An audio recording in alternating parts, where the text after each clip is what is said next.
TDS cut होता है dividend के ऊपर, क्या हम उसे वो कट ना हो, कोई ऑप्शन ऐसा? जनरल कैटेगरी में प्रमोटर ग्रुप जो है पार्ट नहीं लेता है तो रेशियो जो है वो जनरल कैटेगरी में थोड़ा अच्छा आ सकता है। वो पूरी की पूरी बन जाएगी डिविडेंड इनकम की, जो डबल आपको टैक्स पे करना पड़ रहा है। आपकी वो इनकम डिविडेंड काउंट भी हो रही है और आपको उस पर शॉर्ट टर्म गेन जो आपका लॉस होना चाहिए था वो भी नहीं हो रहा है, आपको वहां पे भी टैक्स पे करना पड़ रहा है। राधे राधे, आई होप आप सभी अच्छे होंगे। आज हम बात करते हैं बायबैक क्या होता है। आपने ये वर्ड बहुत सुना होगा, इसकी स्ट्रेटेजी वीडियो काफ़ी देखी होगी, बट ये होता क्या है, इसके अंदर क्या क्या टर्म्स यूज होती है, कैसे अप्लाई होता है, कैसे सेप्टेन होता है, इस पर क्या टैक्स लगता है, और भी काफ़ी कुछ इंपॉर्टेंट पॉइंट्स है जो मैं आपको आज के लिए शेयर कर दूंगा। मतलब बायबैक के बारे में आपको संपूर्ण ज्ञान जो है, पूरी डेटेड नॉलेज जो है वो आज की वीडियो मिल जाएगी। इस वीडियो के बाद में आपके मन में कोई भी डाउट, कोई भी कंफ्यूजन बायबैक के लिए नहीं रहेगा, ये मेरा आपसे प्रॉमिस है। अगर एक बच्चा भी देखेगा ना इस वीडियो को, छोटा बच्चा भी, वो भी समझ जाएगा कि बायबैक होता क्या है। देखिए, बायबैक का मतलब क्या होता है कि कंपनी जो होती है वो चाह रही है कि हमें अपने शेयर्स को वापस से खरीदना है, हमें अपने शेयर होल्डिंग को इंक्रीज करना है। अब उसके लिए कंपनी क्या बोलती है कि मैं इस प्राइस के ऊपर आप सभी से इतने शेयर्स लूंगी। वो जो प्राइस होगा ना, वो आपका जो करंट मार्केट प्राइस चल रहा होता है स्टॉक का, उसके ऊपर होता है। अब वो कितना ऊपर होगा वो डिपेंड करता है कंपनी के ऊपर, तो वो उससे ऊपर होगा। क्यों? कंपनी को बाय करना है, तो लोग क्यों बेचेंगे उसको? जब लोगों को प्रॉफिट दिखेगा।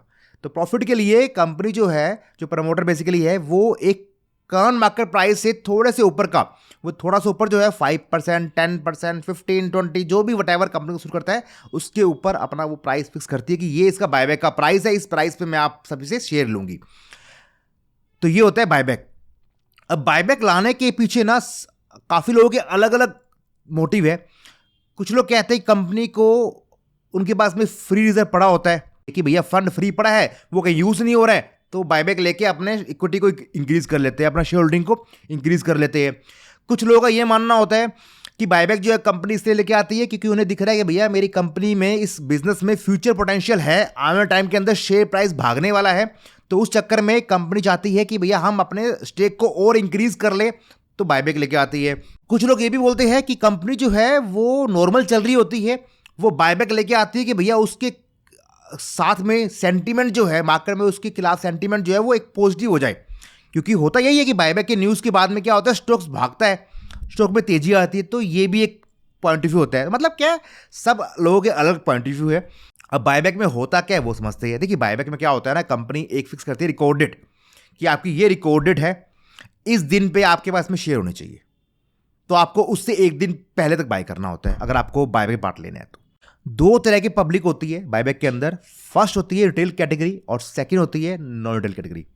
अब ये क्या होती है वो समझ लेते हैं, मैं वन बाय वन, ठीक है, सब कुछ क्लियर कर चलूंगा। तो रिटेल कैटेगरी क्या होती है, जिनके पास भी उस कंपनी के, जो बायबैक कंपनी लेके आई है, उसके 2 लाख से कम की वैल्यू के शेयर होंगे, वो होती है रिटेल कैटेगरी। और जिसके पास भी बायबैक वाली कंपनी के 2 लाख से ऊपर की वैल्यू के शेयर होंगे, वो होगी नॉन रिटेल कैटेगरी।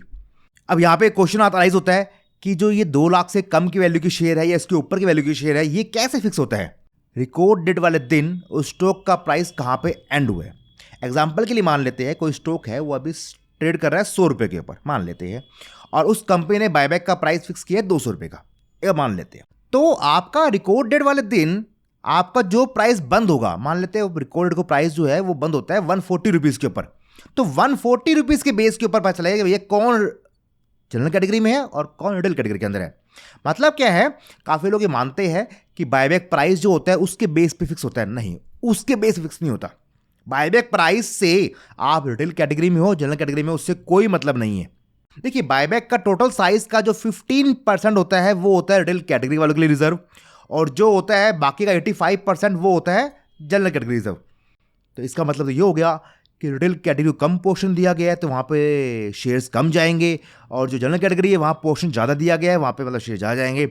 बट होता क्या है, जनरल कैटेगरी में 2 लाख से ऊपर के अमाउंट के सभी लोग आ जाते हैं। मतलब जनरल कैटेगरी में सारे प्रमोटर्स, प्रमोटर ग्रुप, HNIs, आपके FIs हो गए, DIs हो गए, बड़े म्यूचुअल फंड्स हो गए, बड़े फंड हाउसेस हो गए, वो सारे उसमें आ जाते हैं। मतलब सारा का सारा मोटा पोर्शन जो है वो आपका चल जाता है किसमें, जनरल कैटेगरी के अंदर। रिटेल कैटेगरी को बायबैक के अंदर ओनली 15% का पोर्शन दिया जाता है, बट फिर भी रिटेल कैटेगरी का जो एक्सेप्टेंस का रेशियो आता है वो हाई आता है। काफ़ी लोग बोलते हैं कि सर हमने बाय तो 1,90,000 के किए थे, हम रिटेल में क्यों नहीं है? क्योंकि आपने बाय तो 1,90 किए थे, बट रिकॉर्डेड तक वो प्राइस भागता भागता पहुंच गया वहां तक कि आपकी वैल्यू जो है, जो 190 की थी, वो चलेगी 2,05,000 की। तो आप चले गए हो जनरल कैटेगरी के अंदर। जनरल कैटेगरी में प्रमोटर ग्रुप जो है पार्ट नहीं लेता है, तो रेशो जो है वो जनरल कैटेगरी में थोड़ा अच्छा आ सकता है। उसकी बात अब आगे करेंगे हम।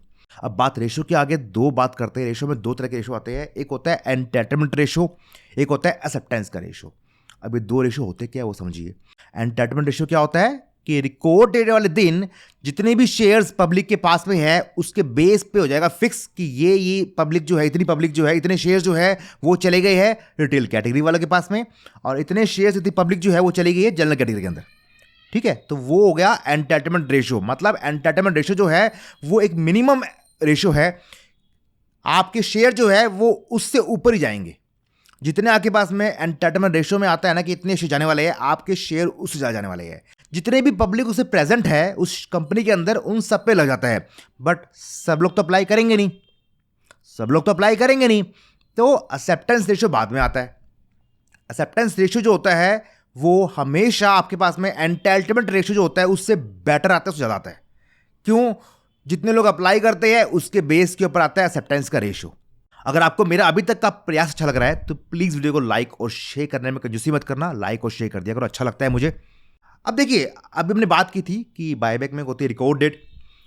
तो रिकॉर्ड डेट को आपको एलिजिबल होना होता है, उससे एक दिन पहले तक बाय करना होता है। अब रिकॉर्ड डेट के बाद में कंपनी जो है अगले 2-4 दिन के अंदर अंदर रिकॉर्ड के बाद में अनाउंस करती है कि भैया इस दिन से लेके इस दिन के बीच में आपको अप्लाई करना होगा। वो 2 दिन, 4 दिन, 5 दिन, हफ्ता, 10 दिन का टाइम देती है कि इस टाइम के बीच में आपको अप्लाई करना होगा। आपको अप्लाई करना है तो बायबैक के अंदर अप्लाई सभी नहीं करते हैं। अभी बताऊंगा क्यों नहीं करते हैं और कौन से लोग नहीं करते हैं, वो बताऊंगा मैं भी। बात क्या होता है कि बायबैक के अंदर आपको अप्लाई करने के लिए 4, 5, 10 दिन मिलते हैं। उस दिन के टाइम के बीच में आपको बायबैक में अप्लाई करना पड़ता है। जो अप्लाई कर देता है उसके बायबैक के अंदर वो शेयर कंसिडर हो जाते हैं। जो अप्लाई नहीं करता है, ठीक है, उसका बायबैक काम का नहीं है, मतलब उसने बायबैक में इंटरेस्ट नहीं लिया है। ठीक है, बायबैक के अंदर ऑफलाइन अप्लाई का कोई प्रोसेस नहीं है, आपको ऑनलाइन अप्लाई करना पड़ता है। और अप्लाई जो है वो आपके net banking, mobile banking, bank से नहीं होता है। बायबैक में अप्लाई जो है वो आपके डीमैट अकाउंट से होता है। ऑलमोस्ट 70-80% डीमैट अकाउंट जो ब्रोकर्स है वो बायबैक में अप्लाई करवाते हैं। कुछ एक ब्रोकर्स के अंदर बायबैक अप्लाई नहीं होता है, तो वहाँ पर आपको CDSL ईजीएस्ट वहाँ जाके अप्लाई करना पड़ता है। ठीक है, डिस्क्रिप्शन के अंदर मैंने वीडियोस मेंशन कर रखी है, ज़ीरोधा, अपस्टॉक्स, एंजल वन, ग्रो, इन सब में कैसे बायबैक अप्लाई होता है। ठीक है, तो मैं आपको एक और जानकारी दे रहा हूँ प्रॉपर्ली। अब अप्लाई करने के बाद में एक होती है डेट एक्सेप्टेंस की, कि उस दिन कंपनी जिन लोगों ने अप्लाई किया है उनके बेस के ऊपर जितने कंपनी को शेयर लेने हैं, जिन्होंने कंपनी ने पहले फिक्स कर रखा है, उतने शेयर्स कंपनी ले लेगी आपसे। रिटेल कैटेगरी वालों के लिए अलग बनता है एक पूल, और जो आते हैं नॉन रिटेल के अंदर जनरल में, उनका एक अलग पूल बनता है। तो उनके बेस के ऊपर जितने लोग अप्लाई करेंगे उसके बेस पे आपका आ जाएगा एक्सेप्टेंस का रेशो। जितने शेयर बायबैक में गए आपके, उनके बदले में आपको मिल जाएगा पेमेंट। जो कंपनी ने आपसे शेयर लिए हैं, तो आप कंपनी ने एक प्राइस फिक्स किया होता है बायबैक प्राइस, तो उसके बेस पे आपको मिल जाएगा पेमेंट। वो पेमेंट जो है वो एक्सेप्टेंस डेट के 2-4 दिन बाद में मिल जाता है। और जो शेयर नहीं गए हैं वो आपके डीमैट अकाउंट में वापस आ जाएंगे। जो डेट्स होती है ना इंपॉर्टेंट, वो 4 तरह की होती है। पहली, रिकॉर्ड डेट, जिस दिन आपको एलिजिबल होना होता है। सेकंड, अप्लाई की ओपन डेट, जब से अप्लाई करना स्टार्ट होता है बायबैक के अंदर। थर्ड, अप्लाई की क्लोज डेट, जब बायबैक में अप्लाई करना बंद हो जाता है। और फोर्थ, एक्सेप्टेंस की डेट, जिस दिन कंपनी जो है आपके शेयर्स को एक्सेप्ट करने का क्राइटेरिया करती है। ये 4 डेट्स इंपॉर्टेंट होती है। अगर बायबैक में पार्ट लेते हो तो इन 4 डेट्स का हमेशा ध्यान रखना। और कैटेगरी 2 होती है, रिटेल और नॉन रिटेल।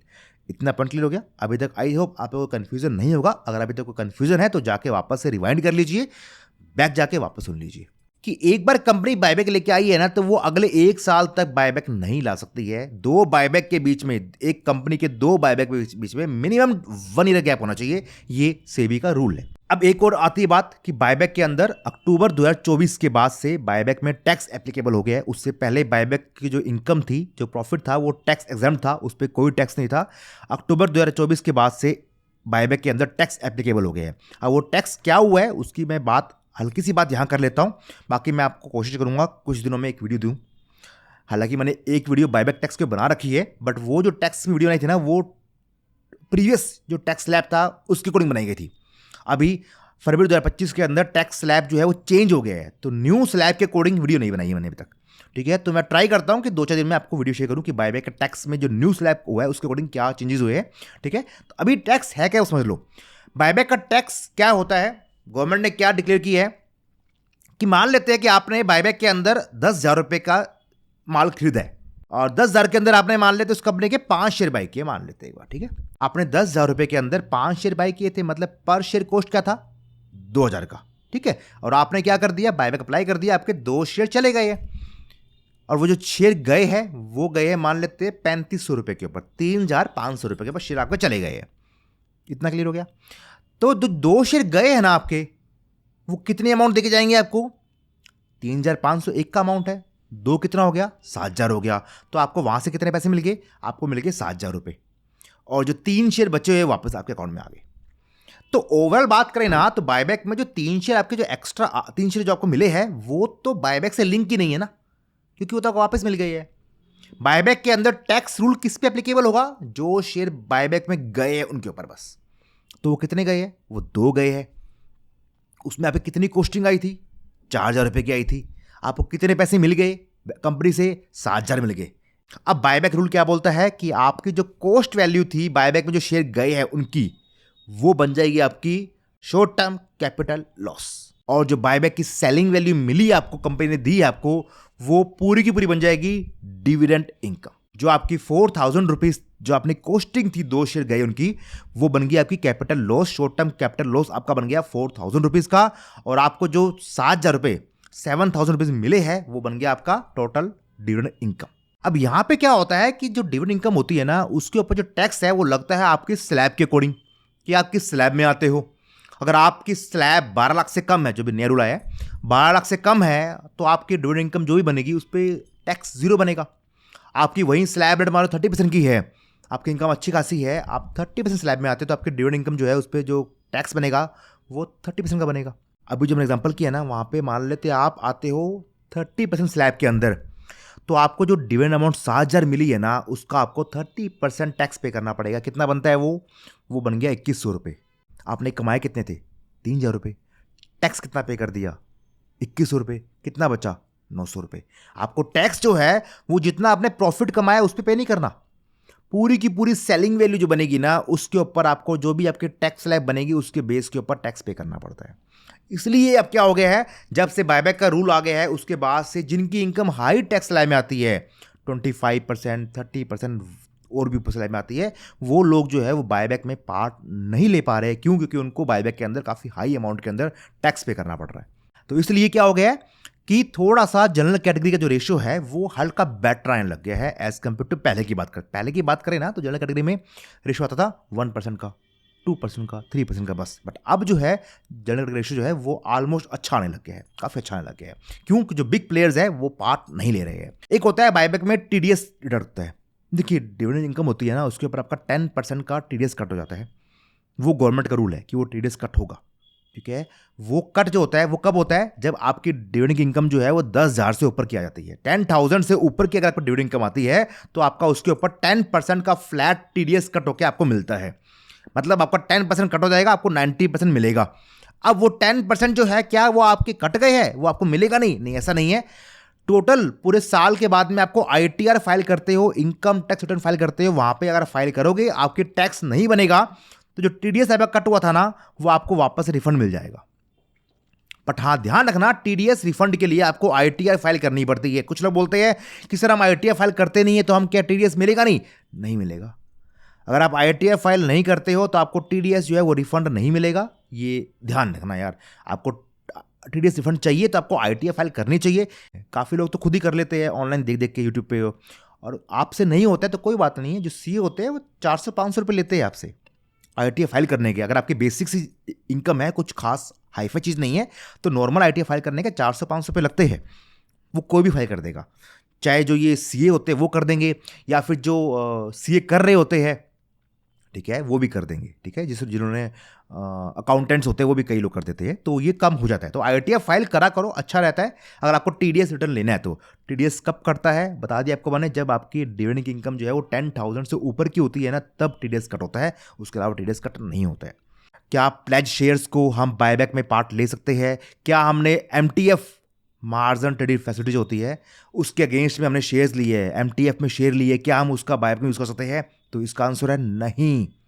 देखिए, आप चाहे प्लेज शेयर्स की बात करो या फिर बात करो एमटीएफ की, वो शेयर पूरे आपके नहीं है, वो आपने आपके ब्रोकर की हेल्प से लिए है, राइट? उस पर आपके ब्रोकर्स का भी हक है। तो ये दोनों केस के अंदर आपके पास में आप बायबैक पार्ट नहीं ले पाओगे। अगर आपने एमटीएफ में बाय किया है या फिर आपने शेयर्स को प्लेज कर रखा है तो आप बायबैक में एलिजिबल नहीं हो पाओगे। आपको करना क्या होगा, रिकॉर्ड डेट से 2 दिन पहले पहले आप प्लेज शेयर्स को अनप्लेज कर दो, या फिर जो एमटीएफ शेयर्स आपके हैं उन सबको अपने अकॉर्डिंग ले लो, सारा फंड जमा करके उन्हें नॉर्मल शेयर में कन्वर्ट कर लो। 1-2 बार क्या हुआ था, प्लेज शेयर्स थे मेरे पास में, वो रह गए, ध्यान नहीं दिया मैंने, और फिर वो बायबैक में एलिजिबल नहीं हो पाया था। एक इंपॉर्टेंट पॉइंट और है, कुछ लोग पूछते हैं कि सर जो टीडीएस कट होता है डिविडेंड के ऊपर, क्या हम उसे वो कट ना हो, कोई ऑप्शन ऐसा? शायद 15G एक फॉर्म होता है जिसको भरने के बाद में कंपनी आपसे टीडीएस कट नहीं करती है, ठीक है? अब वो भरते कैसे है, क्या होता है, उसकी जानकारी पूरा एक बार जाके अपने सीए से बात कर लेना, बट एक होता है फॉर्म ऐसा जिसके भरने के बाद में आपका टीडीएस जो है वो कट नहीं होता है। मैंने कभी किया नहीं इसका यूज़, तो मुझे आइडिया नहीं है, क्योंकि मैं तो आईआरटीएफ फाइल करता हूं तो मुझे बाद में रिफंड मिल जाता है। तो ये एक पॉइंट है। देखिए, अभी लास्ट ईयर बायबैक का जो टैक्स रूल लागू हुआ है, तो अभी ब्रोकर्स जो है ना वो अपने एंड से ढंग से काम नहीं कर पा रहे हैं। तो हो क्या रहा है आप समझिए, काफी इंपॉर्टेंट पॉइंट ध्यान सुनना, कि आपकी जो बायबैक की सेलिंग वैल्यू है ना, जो कंपनी आपको दे रही है, वो तो आपका एज ए डिविडेंड काउंट हो रही है, बट आपके ब्रोकर के अंदर जो आपने उसकी बाइंग वैल्यू थी ना, वो आपकी कैपिटल लॉस अपने आप काउंट नहीं हो रही है। अभी पीछे बायबैक में चेक किया मैंने, जब मैं भी आईटीएफ फाइल कर रहा था वहां मैंने चेक किया था, क्या हुआ था कि मेरे ब्रोकर के अंदर मेरे बायबैक में शेयर चले गए हैं। जो शेयर चले गए हैं वहां से जो सेलिंग वैल्यू मिली है, जो कंपनी ने मुझे अमाउंट पे की है, वो तो एज ए डिविडेंड काउंट हो गया। वो तो आईटीआर पोर्टल जो होता है, इनकम टैक्स पोर्टल, वहां पे शो कर रहा है कि आपको इस कंपनी का, मैट्रिमोनी का, ये जो भी बायबैक आए थे उन सब कंपनी का आपको इतना अमाउंट का डिविडेंड मिला है आपको। बट मेरे ब्रोकर के अंदर जो मेरी बाइंग वैल्यू थी वो as a capital loss show करनी चाहिए थी, वो शो नहीं कर रही है। ब्रोकर के अंदर भी जो बाइंग वैल्यू है और जो सेलिंग वैल्यू है, जो बायबैक में शेयर गए हैं उनकी अमाउंट को माइनस करके वो आपका प्रॉफिट शो कर रहा है। तो वो गलत है, मतलब आपको डबल टैक्स पे करना पड़ गया है। आपकी वहां पे डिविडेंड इनकम काउंट हो गई है और यहां पे जो आपका शॉर्ट टर्म लॉस काउंट होना था वो काउंट ही नहीं हुआ है। ब्रोकर ने वो चीज करी नहीं है, क्योंकि ब्रोकर्स के अंदर अभी इनबिल्ट वो सिस्टम चालू हुआ नहीं है, तो आपको मैनुअली करना पड़ा है। तो ये एक चीज ध्यान रखना कि लास्ट ईयर में ऐसा काम हुआ है, तो आपको आगे क्रॉस चेक करना होगा आपके प्रॉफिट एंड लॉस स्टेटमेंट के अंदर कि आपका जो भी आपने बायबैक में शेयर्स गए हैं, क्या उसकी जो अमाउंट है वो उस प्रॉफिट एंड लॉस स्टेटमेंट में नहीं आ रही है, क्या वो वहां पे प्रॉफिट भी तो नहीं शो कर रहा है, वो कैपिटल लॉस में काउंट किया नहीं किया, वो आपको मैनुअली करना पड़ेगा। कुछ लोग पूछते हैं कि सर रेशियो किसका अच्छा आता है, तो रेशियो की बात करें ना, तो रिटेल कैटेगरी की बात करें उसका रेशियो अच्छा आता है as compare to general category की बात करें। बट जब से टैक्स रूल आया ना, उसके बाद से जनरल कैटेगरी रेशियो भी अच्छा आने लग गया है, वो भी अच्छा आने लग गया है। अब वो कितना अच्छा आता है वो डिक्लेयर नहीं हो पाता है। देखिए, रिटेल कैटेगरी का रेशियो कितना आ सकता है वो तो आप गैस कर सकते हो, वो तो आप प्रेडिक्शन कर सकते हो डाटा देख के, बट एचएनआई कैटेगरी में, जनरल कैटेगरी में कितना रेशियो आने वाला है वो कोई नहीं चेक कर सकता। वो एक एस्टिमेट लगा सकते हैं कि हाँ इतना आएगा, वो फिक्स नहीं हो सकता है। क्यों? कितने एचएनआईज जो है वो पार्ट लेंगे, कितने एचएनआईज अप्लाई नहीं करेंगे, वो किसी को नहीं पता है, ठीक है? रिटेल कैटेगरी में इतने लोग आएंगे नए, वो हम एस्टिमेट लगा सकते हैं अगर आपने रिसर्च अच्छी करी हो तो। कितने लोग अप्लाई करेंगे, कितना रेशियो आ सकता है, तो वो हम प्रेडिक्शन कर सकते हैं रिटेल कैटेगरी में। बट एचएनआई कैटेगरी में, जनरल कैटेगरी में क्या रेशियो आ सकता है उसका एग्जैक्ट प्रेडिक्शन नहीं हो पाता है, तो ये मैं आपको पहले ही बता रहा हूँ। बट हाँ, ये है कि जब से ये टैक्स रूल आया है उसके बाद से जनरल कैटेगरी का रेशियो जो है वो अच्छा आने लग गया है। बट वो क्या रिटेल कैटेगरी से अच्छा आता है, उसके बारे में कोई अपडेट नहीं दे सकता। आई थिंक मैंने आपके बायबैक के बारे में, बायबैक क्या होता है उसके बारे में सारे डाउट, सारे कन्फ्यूजन जो है, जो भी आपके मेन इसमें पॉइंट्स, सब कुछ क्लियर कर दी है। अब आपके मन में कोई डाउट रहा नहीं होगा, सब कुछ आपको क्लियर हो चुका होगा। फिर भी कोई डाउट बचता है आपके मन में, कोई भी कन्फ्यूजन बचती है, तो आप नीचे कमेंट कर देना। मैं ट्राई करूंगा कि आपके उन सब कमेंट्स को लेके एक बायबैक के ऊपर क्वेश्चन आंसर की वीडियो लेके आ सकूँ। अगर कमेंट्स हुए अच्छे खासे तो मैं जो भी आपके कमेंट्स होंगे, जो भी आपके क्वेश्चन होंगे, उसको पिक करके एक और वीडियो लेके आऊँगा जहाँ पे मैं आपके उन सब कमेंट्स को सोल्व कर सकूं। मेरा प्रयास यही रहता है कि आपको जितनी हो सके मैक्सिमम नॉलेज शेयर कर सकूं, आपको जानकारी दे सकूं, ताकि आप किसी पे डिपेंड ना रहो, आपको सब कुछ खुद पता हो। बायबैक की स्ट्रैटेजी जो है वो जैसे बायबैक अनाउंस होता है मैं वहाँ पे आपको शेयर कर देता हूँ, उसकी बात यहाँ नहीं करेंगे। स्ट्रैटेजी सबकी अलग बनती है, बट बायबैक के अंदर क्या क्या प्रोसेस होता है, क्या क्या बेसिक टर्म्स है, वो सारे आपको मैंने एक्सप्लेन कर दिए है। वीडियो को लाइक और शेयर आपने कर दिया होगा, साथ में चैनल को सब्सक्राइब और जो बेल आइकन है वो हिट कर लीजिए, क्योंकि बायबैक के ऊपर, ओएफएस के ऊपर डिटेल स्ट्रैटेजी जो है वो यूट्यूब पे मेरे अलावा आपको इतनी बेस्ट कहीं नहीं मिलेगी। आप चेक कर लेना, बायबैक की स्ट्रेटेजी जो है वो सबसे बेस्ट यूट्यूब के ऊपर मेरे अलावा कहीं नहीं मिलती है आपको। तो इसलिए फटाफट से चैनल को सब्सक्राइब और जो बेल आइकन है वो हिट कर लीजिए, ताकि आने वाले बायबैक जो आने वाले हैं या जो चल रहे हैं उनके ऊपर आपको सारी जानकारी, सारी अपडेट्स मिलती रहेगी। साथ ही मैं आपको आईपीओ के रिव्यू, उनकी लिस्टिंग स्ट्रेटेजी और भी काफ़ी कुछ इंपॉर्टेंट जानकारी शेयर करता रहता हूँ। टेलीग्राम पे, व्हाट्सएप पे मेरा न्यूज़ ग्रुप है जो कि फ्री ऑफ कॉस्ट है, आप सभी के लिए बनाया हुआ है। अगर आप चाहो तो ज्वाइन कर सकते हो, डिस्क्रिप्शन में लिंक मेंशन कर रहा हूँ। टेलीग्राम का, व्हाट्सएप का भी न्यूज़ ग्रुप है, फ्री ऑफ कॉस्ट है, कोई चार्ज नहीं है। आपको डेली स्टॉक्स की न्यूज़, आईपीओ की न्यूज़ और भी काफ़ी कुछ इंपॉर्टेंट डेट्स का रिमाइंडर मिलता रहता है। तो जाके फटाफट से ज्वाइन कर लेना। ऐसा लगा आपको ये वीडियो? अच्छा लगा होगा, जानकारी मिली होगी, कोई डाउट मन में रहा नहीं होगा। डाउट रहा हो तो नीचे कमेंट कर देना। तो बस करते का पैकअप, मिलते हैं आपसे अगली वीडियो में ऐसी किसी और इंपॉर्टेंट इन्फॉर्मेशन के साथ जो आपके लिए ज़रूरी, जो आपके लिए काम की, जिससे आपका पैसा बन सकता है। तब तक अपना ख्याल रखिए, हंसते रहिए, मुस्कुराते रहिए। राधे राधे।